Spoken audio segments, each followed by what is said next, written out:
Often, NES games are almost, if not exactly the same here as they are in Japan.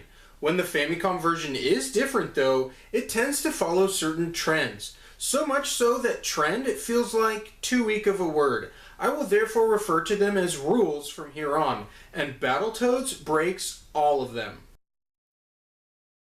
Although there are games where the NES and the Famicom versions are very close in value, the rule is that games are much less expensive for the Famicom.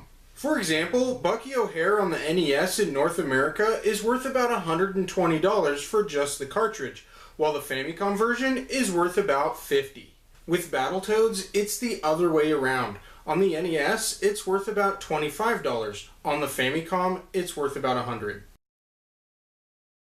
If there's any difference in difficulty, the rule is that it is more challenging in Japan.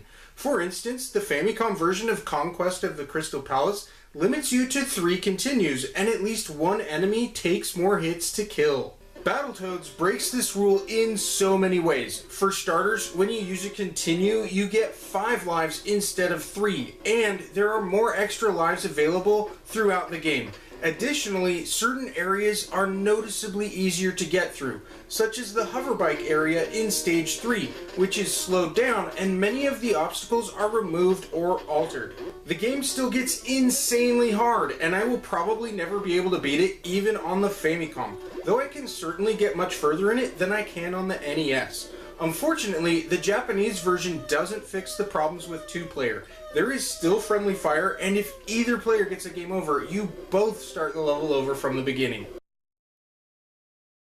It seriously seems like there must have been a rule that North America's art couldn't be as good as Japan's. I was hesitant to include this rule as it's really a matter of opinion, but if you prefer the original Mega Man art from North America over that of Japan's, I question not only your taste, but your sanity. Although an extreme example, I feel that it represents the norm. Also, I can't help but think that those who prefer the North American art for almost any game do so out of nostalgic bias. That said, at least someone tried to make art for Mega Man here in America. The Japanese label for Battletoads just shows the stylized title. I find this even more lazy and less interesting than North America's Mega Man art.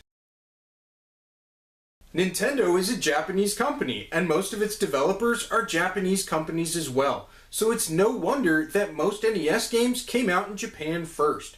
Battletoads, however, was developed by TradeWest, an American company, and hit shelves in the US 6 months prior to its Japanese release. This one broken rule might even be the catalyst for the others. The Japanese version of Battletoads is completely playable without knowing any Japanese, and if I rate it solely as a 1-player game, it's easily a 5 out of 5 star game.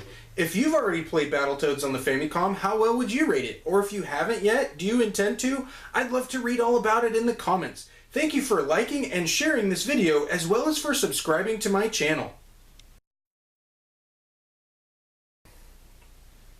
I made it to like almost stage 8 on the Famicom. I wonder if I can get past stage 3 on the NES now.